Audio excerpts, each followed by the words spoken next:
The letter never reached the desk it was written for, and by the time anyone inside the palace admitted it existed, the answer had already been carved into stone. The door did not close because of anger. It closed because of arithmetic. Somewhere between a private request and a private refusal, an entire chapter of the modern monarchy quietly ended.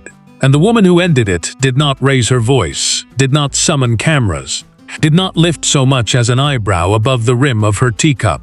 She simply read the request, folded it once, and slid it beneath a leather blotter that had outlasted 3 reigns. That mattered because a folded letter, in the language of the House of Windsor, is not a delay. It is a verdict. Before we go deeper into what this really means, make sure to subscribe so you don't miss a single update. The room in which the decision was made had no title on its door. It sat 2 corridors away from the more famous drawing rooms, past a narrow servants' passage lined with hunting prints, in a wing that ordinary visitors never see. Inside, the light was low and yellowed by tradition rather than design, filtered through curtains that had not been fully opened since the previous monarch's final winter. A single fire burned without ambition. A clock, older than any living member of the family, kept a rhythm slightly out of step with the modern world. And that, too, was intentional. In that room, Princess Anne sat with her back straight, her boots still faintly dusted from the stables, and a slim ivory envelope resting on the table before her. The envelope carried no crest, only a handwritten name. That absence of insignia mattered because in the private grammar of the family, an unsealed appeal is a plea, not a demand. She did not open it immediately. She looked at it the way a rider studies a fence before a jump, measuring not the object but the consequence of clearing it. The request inside had already been described to her in 3 separate briefings, each more cautious than the last. She knew, before her fingers touched the paper, what it asked for. She knew who had written it.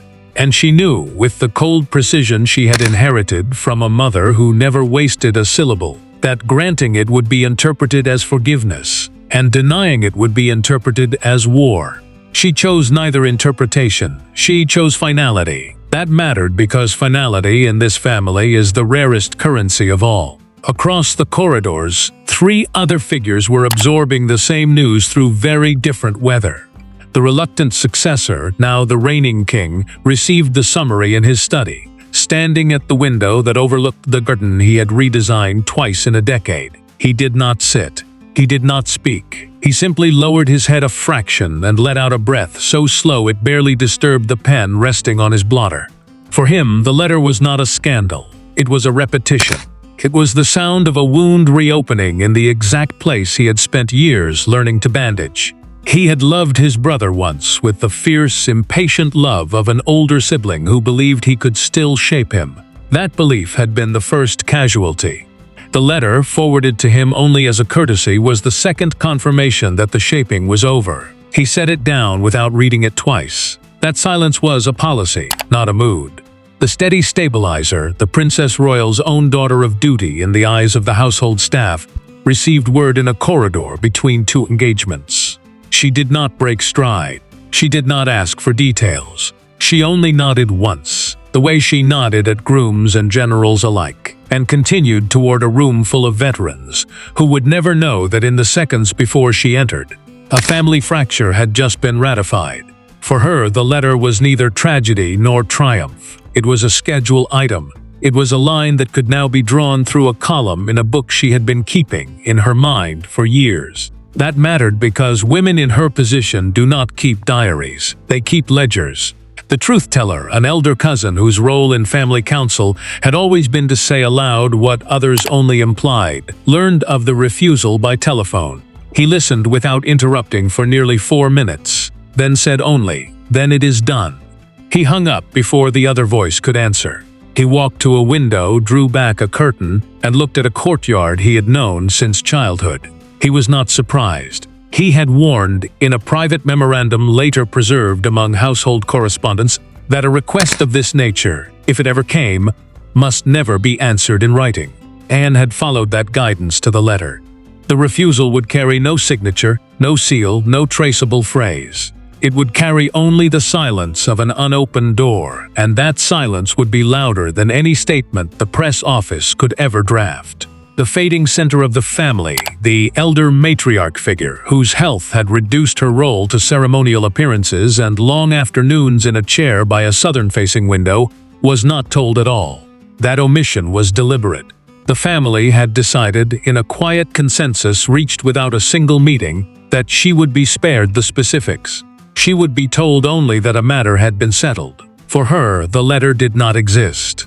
That mattered because in this family, the surest sign that a decision is irreversible is the moment the eldest is no longer consulted about it. To understand why this carried such force, the story must return to a dinner nearly 2 years earlier, held in a private dining room in a country house that appears on no public itinerary. The table was long, the silverware plain, the atmosphere unusually informal for a gathering of that composition. There were only 9 people present. No aides, no secretaries, no devices. A single footman, trusted for 2 decades, moved between courses with the discretion of a shadow. The subject of the evening had not been announced in advance. It rarely was. Requests in this family were surfaced the way icebergs surface, most of their mass already beneath the water by the time anyone acknowledged the tip. It was during the second course that the request first took shape. It was not stated as a request. It was framed as a hope, then as a possibility, then as a reasonable expectation, and finally, in the space between dessert and coffee, as a specific ask involving titles, roles, appearances, and a particular ceremony still years distant. The ask traveled from one end of the table to the other through intermediaries, softened at each stop, until it arrived in front of Princess Anne in its most polished form. She listened without expression. She lifted her coffee cup, took one measured sip, and set it down at a precise angle. Then she said, in a voice pitched exactly at the level of a private aside, "We will remember this conversation." That was all. No refusal, no agreement. Only a promise that the moment had been catalogued. That mattered because in a family that governs by memory, being catalogued is the first stage of being contained. The woman on whose behalf the request had ultimately been made, the displaced insider in the family's private archetype, was not present at that dinner. She had never been present at such dinners. That absence was not an oversight, it was the architecture.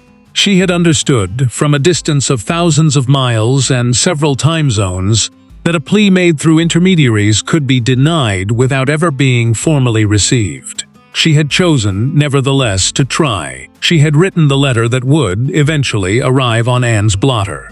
She had written it in longhand on paper she had chosen carefully, in language she had revised more than a dozen times. She had asked for something she believed to be small. She had asked for a single acknowledgement, a single gesture, a single door left ajar. In the private account later shared with those closest to her, she described the letter as her last request. Not her last demand, her last request. That distinction, she believed, would matter. It did not.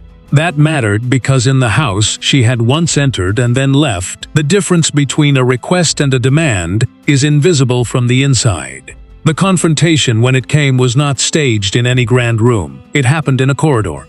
It lasted less than 90 seconds. Anne, on her way from one appointment to another, encountered the king as he emerged from a briefing on an unrelated matter. They had not planned to speak. They rarely did in that wing at that hour. He stopped. She stopped. A private secretary, sensing what the air required, stepped back 3 paces and turned toward a window. The corridor emptied of everyone but the 2 of them. He asked without preamble whether she had received it. She answered without inflection that she had. He asked what she intended. She answered that she had already intended. He asked whether he might see it. She answered that there was nothing to see. He looked at her for the length of a single breath. He nodded once. He walked on. That was the confrontation. No shouting, no pleading, no embrace. Only 2 siblings acknowledging, in the fewest possible syllables, that the machinery had already moved. That silence between them, in the corridor, was the loudest sound in the house that week. The machinery, once acknowledged, moved with the quiet efficiency the family reserves for its most consequential decisions. A folder was opened in an office whose location is not published. Inside the folder, a schedule was reviewed. A name appeared on 3 separate invitation lists for events still 18 months away. A pen, held by a hand that had signed thousands of such small revisions, drew a single horizontal line through that name on each list. The line was thin. It was clean. It did not blot. That mattered because in the correspondence of the household, a clean line is a policy, and a smudged line is a hesitation, and hesitations, once recorded, can be revisited. This one would not be revisited. A second folder, thicker, was retrieved from a locked cabinet. It contained standing arrangements for future ceremonial occasions, the kind whose planning begins years in advance and whose seating charts are the subject of quiet, unending negotiation. A place card, prepared long ago in anticipation of a reconciliation that never came, was removed. It was not destroyed. It was placed in a plain envelope, sealed and filed. That envelope would not be opened again in this reign, and possibly not in the next. Elsewhere, a room was reallocated. It was a small room, on an upper floor, with a view of a garden. It had been held, informally, for the possibility of a visit that had been discussed for years and postponed for as many. Its furniture was rearranged. A dressing table was moved. A cot, long stored in an adjoining closet, was quietly removed by two members of the household staff who did not speak while they worked. The room was not closed. It was simply reassigned to guests of a different rank, on a different list, whose names would rotate through it as they had rotated through every other guest room in every other wing. That mattered because a room in this house is never merely a room. It is a claim. And a claim quietly reassigned is a claim quietly extinguished. The second warning arrived from an unexpected direction.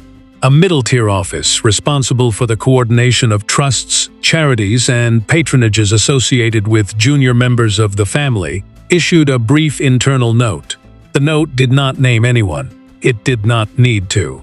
It stated only that certain honorary associations were being reviewed, that certain letterheads were being updated, that certain photographs on certain walls were being rotated as part of a routine refresh.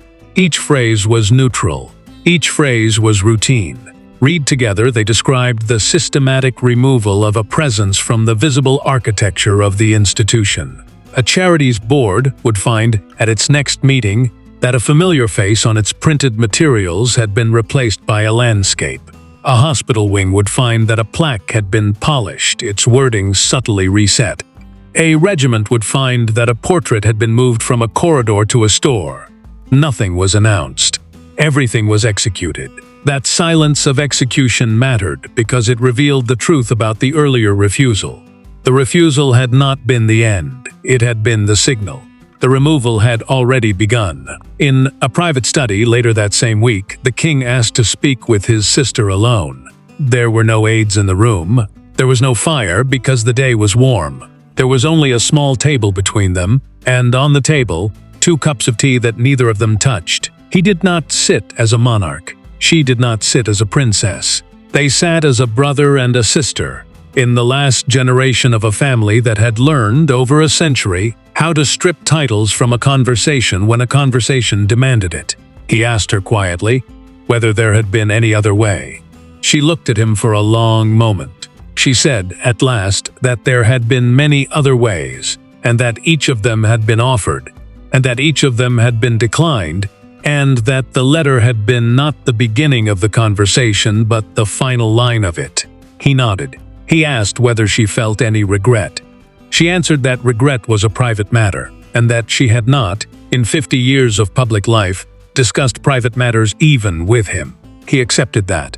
He reached across the table and placed his hand briefly over hers. She did not pull away. She did not respond. She only lowered her eyes to the cups of tea, and after a moment, so did he. That gesture, unwitnessed by any camera, was the closest the two of them would come, in this chapter, to grief. That mattered because grief, in this family, is a language spoken only in the pauses between other subjects. Outside the palace walls, the story reached the public in fragments, none of them supplied by anyone inside the family. A columnist noticed an absence on a printed list. A photographer noticed a room dark on a night it should have been lit.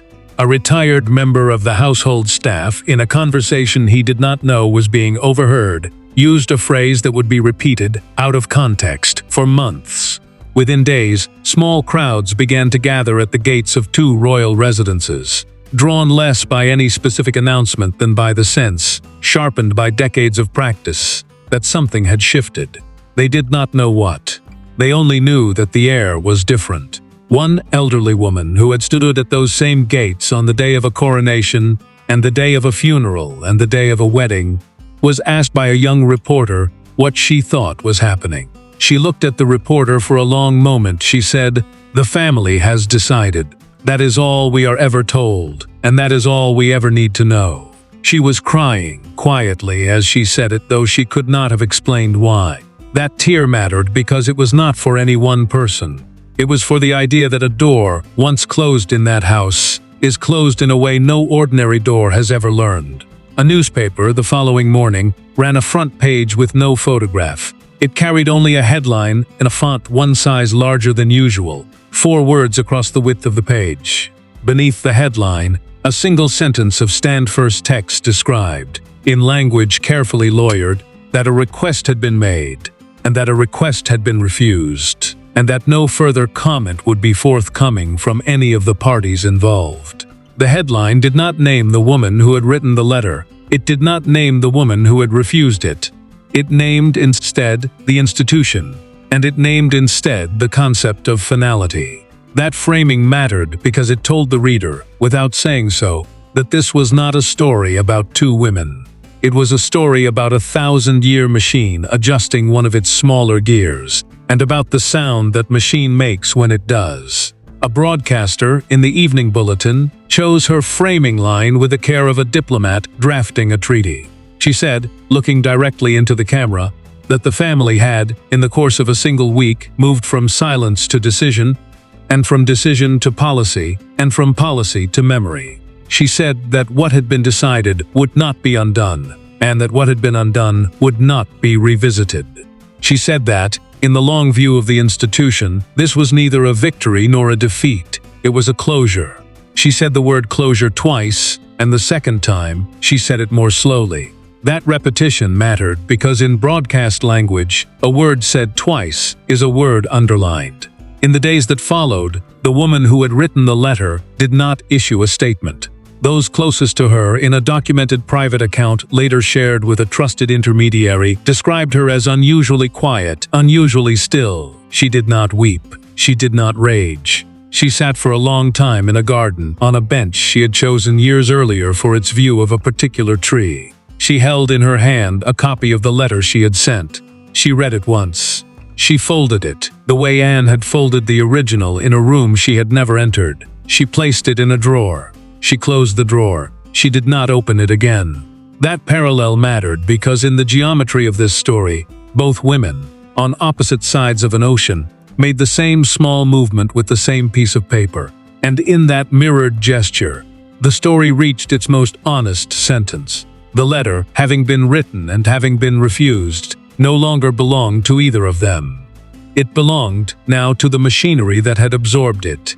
And the machinery does not fold. The machinery files. There were, in the aftermath, no public appearances designed to comment on what had happened. The king attended a ceremony for a charity connected to the arts. Princess Anne opened a facility for veterans in a town whose name had never previously appeared in the diaries of the press.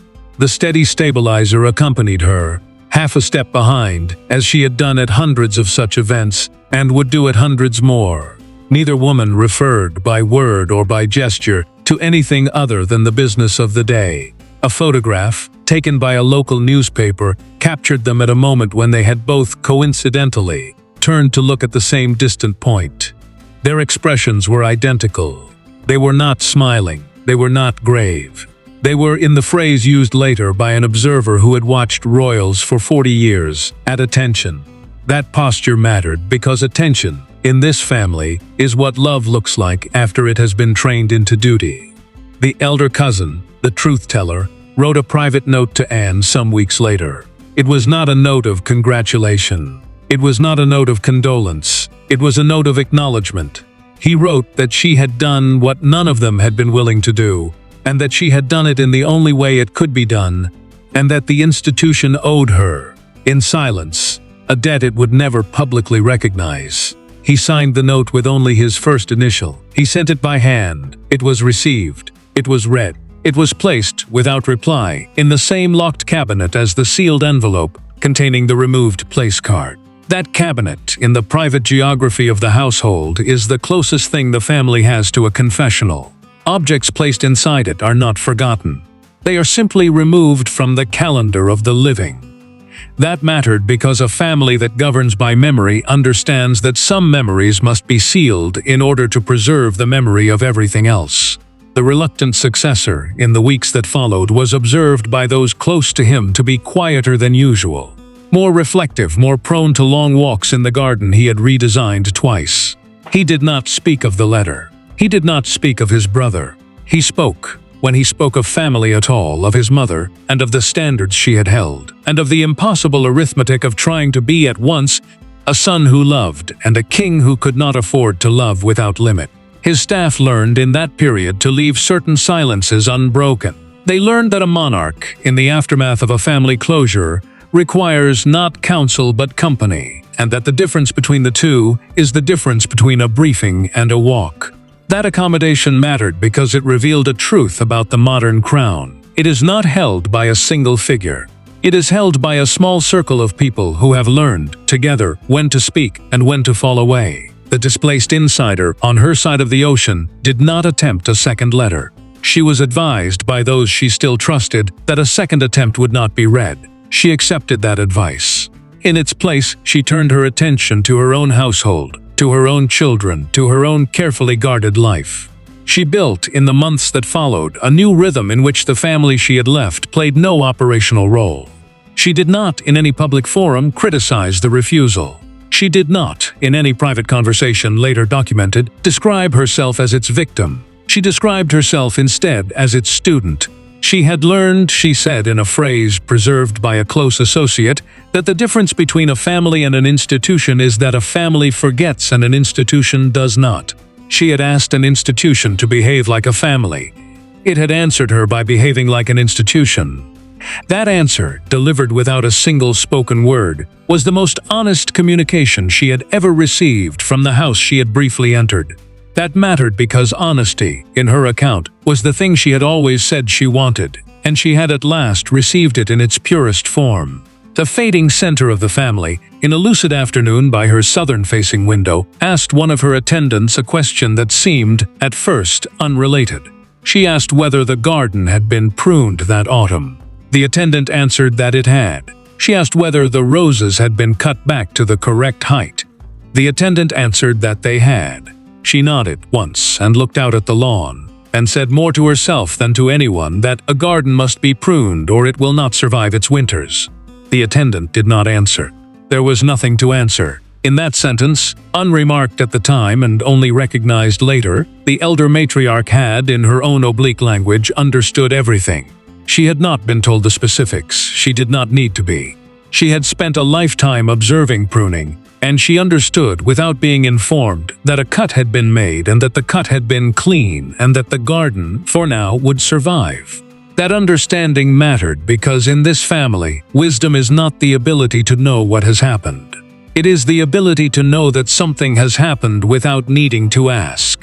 By the end of the season, the house had returned to its usual rhythms. Engagements were kept, ribbons were cut, wreaths were laid, the king traveled. The Princess Royal opened. The steady stabilizer accompanied. The elder cousin attended. The fading center rested. In the private log, kept by no official but preserved. Nonetheless, in the memory of those who tended the household, the matter of the letter was recorded in a single line, without adjective, without judgment.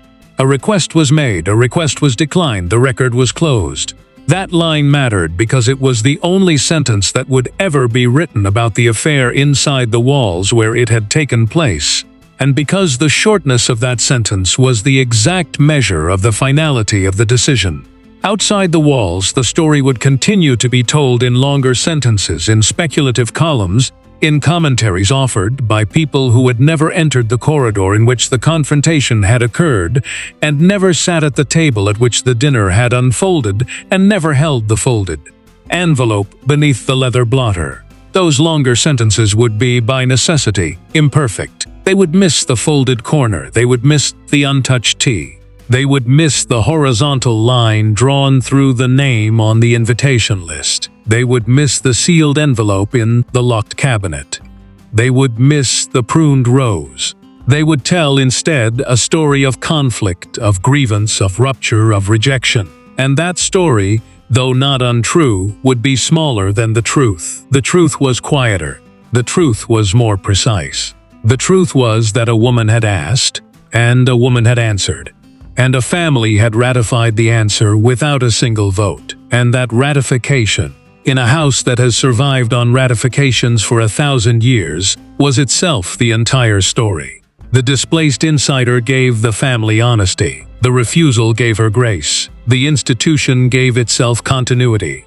Princess Anne gave the moment its verdict, and the verdict, once delivered, gave every other figure in the story the freedom to stop waiting for one. The reluctant successor was freed to reign without the weight of an unresolved sibling appeal. The steady stabilizer was freed to continue the ledger she had been keeping in silence. The truth-teller was freed to close the drawer in which he had stored his warnings. The fading center was freed to attend to her roses. And the woman who had written the last request was freed at last from the exhausting hope that the request would one day be reconsidered. Freedom, in this family, is not granted. It is left behind, in the space where a door has closed. Every figure in this story now stood inside that freedom. And every figure understood, without saying so, that they would not speak of the letter again. Thanks for watching. Please don't forget to like and subscribe, and we will see you in next.